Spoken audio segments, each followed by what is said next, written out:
Okay mga ka-SM, mga kibon, kita niyo ba itong paliguan natin sa DIY, 79 pesos. Medyo may kanipisan pero okay na. 12 by 17 inches yan. So tingin ko mga max of 5 to 6 birds kaya maglublob dyan, diba? Basta iingatan lang, huwag natin bubuhatin ng may laman ng tubig kasi medyo may kanipisan nga yung plastic. Pero okay na, 79 pesos. Tsaka napakagaan. Alright. Bating tayo ng ating mga stock hen. Okay. Kayo mga ka-SF, ano bang ginagamit nyo pang pat ng ibon nyo? Yan.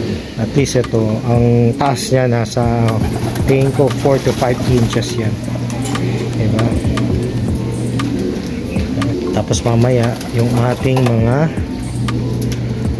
stock cock sa kabila.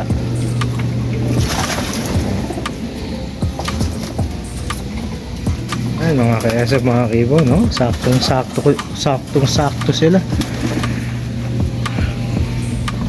Malapad tsaka sakto yung lalim. Makakalublob sila. At least once a week kailangan nila maligo para ma-refresh yung mga ibon. Tapos Monday yung ating mga flyers naman, kaya natin sila makapag-force bath. Ay ne, yung natural bath lang, no? Mahirap kasi magpo-force bath tayo. Pero isang buwan na lang, umpisa na ang derby. Pero next month by January, puro fundraise na yan. Kaya sila mga ka-SF, mga kaibon, naglubluban na. Diba? Tuwa sila.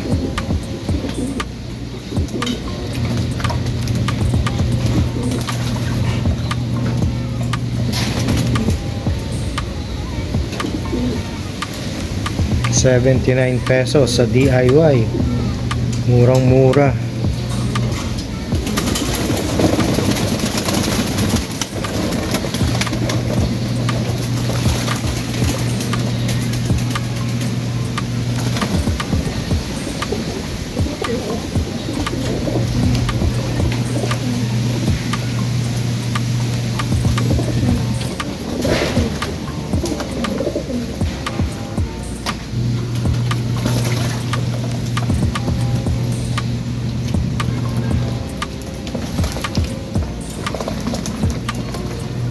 Nga mga ka-SF, mga kibon, i-reconstruct ko tong stock loft ko.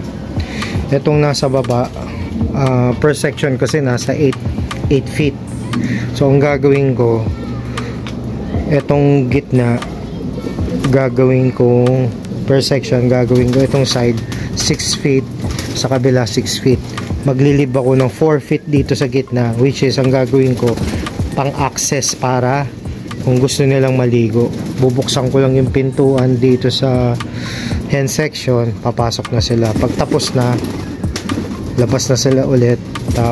Tapos sa cock section, bubuksan ko din yung pintuan. So yun yung time na papasok naman yung mga hen na cock natin. So isang loading lang, sa gitna lang tayo maglalagay ng paliguan. Okay, para less ang effort natin, hindi ganun ka hirap yung mag-access yung ibon natin.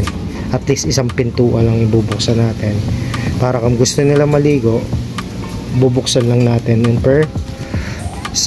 per section. Okay, ganun lang.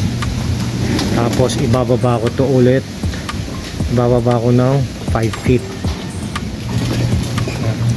para hindi ganun kataas.